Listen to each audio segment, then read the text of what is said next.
కోవూరు నియోజకవర్గంలోని గుమ్మల దిబ్బలో మైనర్ బాలికపై జరిగిన అఘాయిత్యం సర్కార్ హత్య అని కాకాని గోవర్ధన్ రెడ్డి సంచలన వ్యాఖ్యలు చేశారు.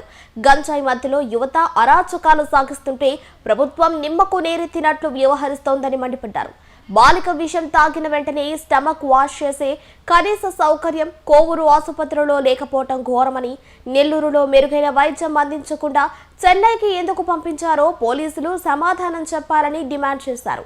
గతంలో చెముడుగుంటలో ఇలాంటి ఘటనే జరిగితే జగన్ తక్షణం స్పందించి ఆసుపత్రిలో వైద్యం చేయించి 40 లక్షలు భరించారని గుర్తు చేశారు. కోవూరు నియోజకవర్గంలో ప్రసన్న అందుబాటులో లేకపోతే గుమ్మల దెబ్బ దగ్గర ఒక మైనర్ బాలిక మీద అత్యాచారం జరిగింది. దానికి సంబంధించి మనం చూసాం ఏ విధంగా జరిగిందనేటువంటి ఆధారాలు ఉన్నాయి, వాళ్ళు మాట్లాడినటువంటివి ఉన్నాయి, ఆ వీడియోలు ఉన్నాయి, అన్నీ ఉన్నాయి. అయినా సరే ఈరోజు వాటికి సంబంధించి ఆ వీడియోలో వాళ్ళు ఏమి మాట్లాడారనేటువంటిది కూడా మీకు ఒక్కసారి చూపిస్తే మీకు దానికి సంబంధించినటువంటి క్లారిటీ కూడా వచ్చేటువంటి పరిస్థితి ఉంటుంది. ఒక్కసారి మీరు ఆ వీడియో చూస్తే వాళ్ళు ఏం మాట్లాడినారు ఆ వీడియోలో.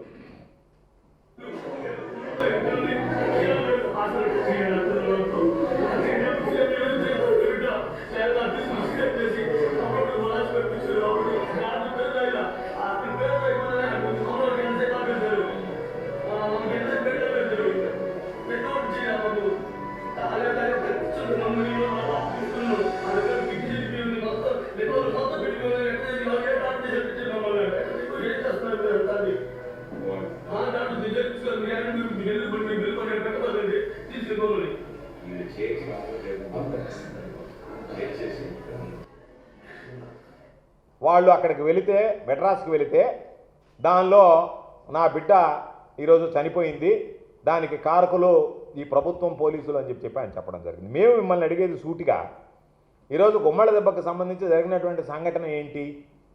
వాళ్ళు గంజాయి మత్తులో ఆ పిల్లని తీసుకెళ్ళి ఆ చిన్న బిడ్డ చేత విషం తాగించారు.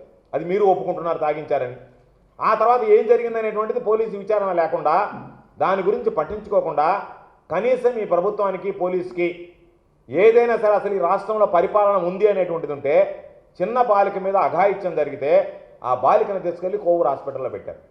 కనీసం ఆ బిడ్డ విషం తాగిందని వాళ్ళు కంప్లైంట్ ఇస్తే స్టమక్ వాష్ చేసేటువంటి గతి లేదు పాపం. అది అతను అనేటువంటి ఆవేదన.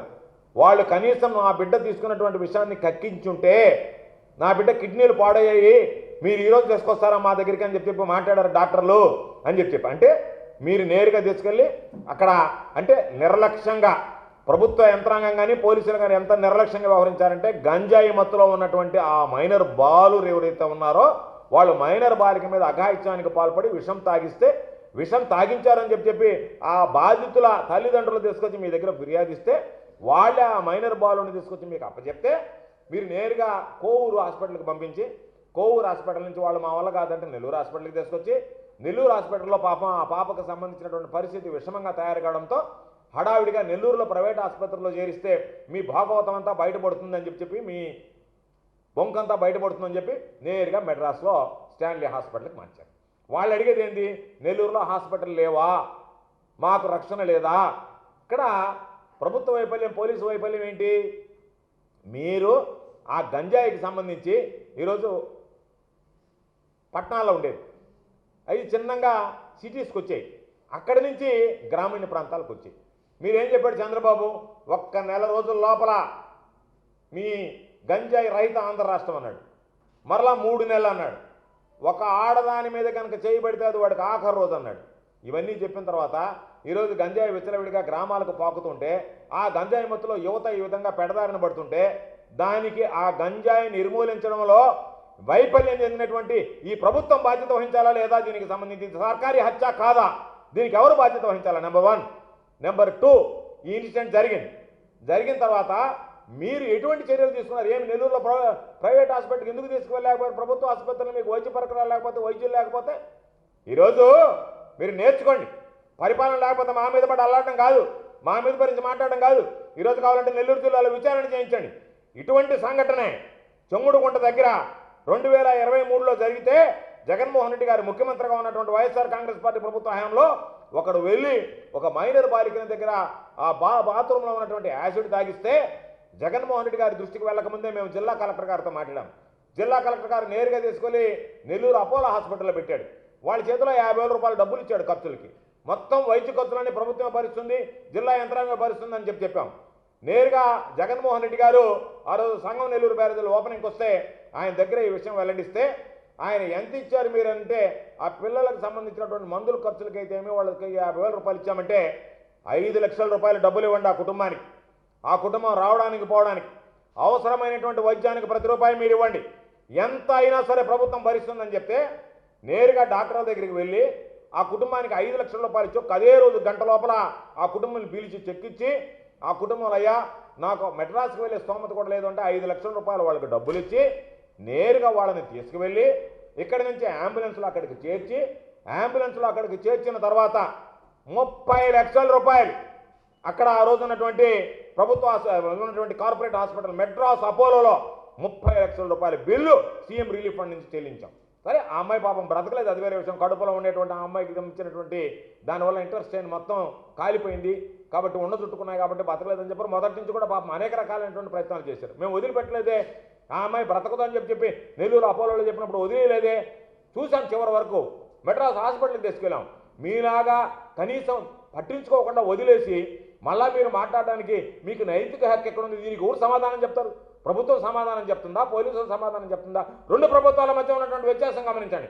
మా ప్రభుత్వం అధికారంలో ఉన్నప్పుడు, జగన్మోహన్ రెడ్డి గారు ముఖ్యమంత్రి ఉన్నప్పుడు, వైఎస్ఆర్ కాంగ్రెస్ పార్టీ ప్రభుత్వంలో ఇదే నెల్లూరు జిల్లాలో ఇప్పుడున్నటువంటి కలెక్టర్ని పాత రికార్డు తీసి చూడమనండి.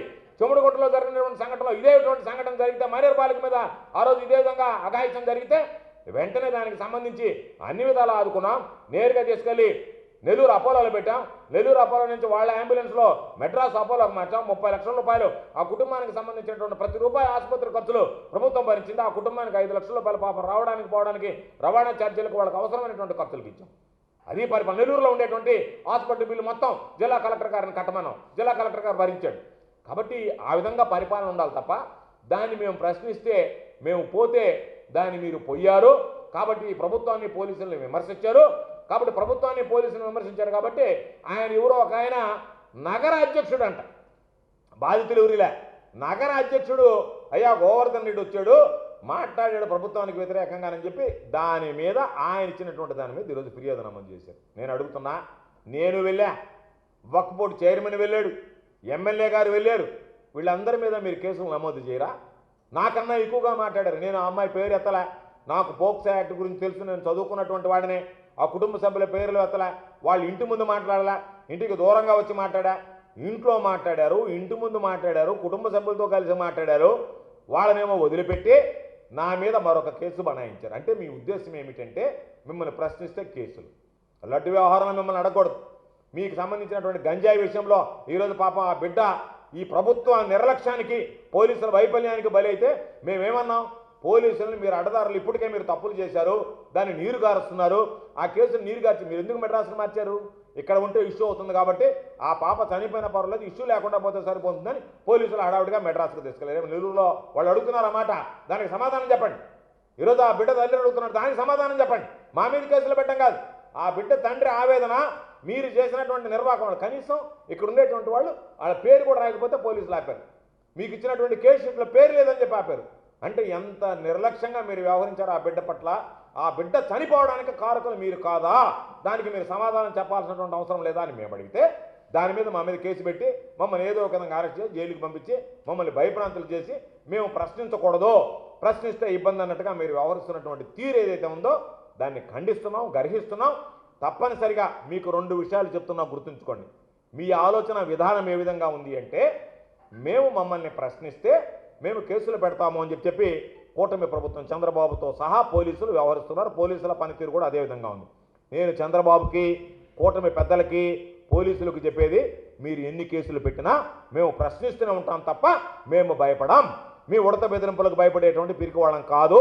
మా ప్రశ్నించేటువంటి తత్వం కొనసాగుతుంది. మేము మిమ్మల్ని ప్రశ్నిస్తూనే ఉంటాం. మీరు ఎన్ని రకాల ఇబ్బందులకు గురి చేసినా సరే మీరు ఏ విధంగా మమ్మల్ని ప్రశ్నిస్తే కేసులు పెడతారని మీరు భావిస్తున్నారో, మీరు కేసులు పెట్టినా మేము భయపడాం, మేము మిమ్మల్ని ప్రశ్నిస్తూనే ఉంటామనేటువంటిది మీ ఉన్నటువంటి మీ శాస్త్రాలకి, మీ చర్యలకి మా సమాధానం అని చెప్పి ఈ సందర్భంగా తెలియజేస్తూ, ఏది ఏమైనా సరే ఆ ముస్లిం సంబంధించినటువంటి ఆ పాపం ఆ మైనర్ మహిళల మీద ఏదైతే అఘాయిత్యం జరిగిందో ఖచ్చితంగా వైఎస్ఆర్ కాంగ్రెస్ పార్టీ పోరాటం చేస్తుంది. ఖచ్చితంగా దాని మీద మా పోరాటం కొనసాగుతుంది. మీరు ఎన్ని కేసులు బనాయించినా సరే, ఇటు లడ్డు విషయంలో కూడా మీరు చేసినటువంటి అపవిత్రమైనటువంటి మాటలు ఏదైతే మాట్లాడారో వాటి మీద మా పోరాటం కొనసాగుతుంది. ఈరోజు నెల్లూరు జిల్లాలో జరిగినటువంటి అన్ని అనైతిక కార్యక్రమాలు, అవినీతి కార్యక్రమాలు, అసాంఘిక కార్యక్రమాలు, దుశ్చర్యల మీద వైఎస్ఆర్ కాంగ్రెస్ పార్టీ పోరాటం కొనసాగుతుందని చెప్పి మీకు తెలియజేస్తూ, చిత్తశుద్ధి ఉంటే ఈరోజు పాపం ఆ మైనర్ బాలిక మీద జరిగినటువంటి దాడి పట్ల మీరు పూర్తిగా ప్రలోభాలకు లొంగకుండా, మొక్కుబడిగా కాకుండా, ఈరోజు తెలుగుదేశం వాళ్ళు చెప్తున్నారు ఇది గంజాయి మత్తులో జరిగింది అని. ఆ గంజాయి మత్తులో జరగడానికి కారణం ఈ ప్రభుత్వం, పోలీసు యంత్రాంగం వైఫల్యం. పోలీసులు ఎంతసేపటికి మా మీద కేసులు పెట్టాలనేటువంటి ఆలోచన తప్ప, అసలు నేరస్తులు పట్టుకోవాలి, కేసులు పెట్టాలి, శాంతి భద్రతలకు విఘాతం కలగకుండా చట్టాన్ని పరిరక్షించాలనేటువంటి బాధ్యతని పోలీసు యంత్రాంగం విస్మరించింది. కాబట్టి ఈ జిల్లాలో, ఈ రాష్ట్రంలో విస్మరించింది. కాబట్టి ఈరోజు విచ్చలవిడిగా కేసులు జరుగుతున్నాయి. అందులో భాగంగానే నెల్లూరు జిల్లాలో కూడా మా మీద కేసు నమోదైంది. కాబట్టి మీరు ఎప్పటికైనా శాంతి భద్రతలకు ఉల్లంఘన చేయకుండా, శాంతి భద్రతలకు విఘాతం కలగకుండా, ఇటువంటి పాపం అమాయకులైనటువంటి వాళ్ళ అఘాయిత్యాలకు బలి కాకుండా చర్యలు చేపట్టి ఈ కేసులో కూడా నీరు గార్చేటువంటి విధంగా ప్రవర్తించకుండా, కేవలం ఏదో మొక్కుబడిగా కాకుండా ఆ పిల్లలు గంజాయి సేవించారు, వాళ్ళకి ఎక్కడి నుంచి గంజాయి వచ్చింది, ఏ విధంగా గంజాయి వచ్చింది, ఏ విధంగా గంజాయికి సంబంధించినటువంటి ముఠా విస్తరిస్తుంది ఈ జిల్లాలో, దాని మీద పూర్తి స్థాయిలో దర్యాప్తు జరిపి బాధ్యులైనటువంటి వాళ్ళని కఠినంగా శిక్షించి ఆ కుటుంబానికి ఉన్నటువంటి ఆవేదన నుంచి ఊరట కలిగించాలని చెప్పి డిమాండ్ చేస్తుంది.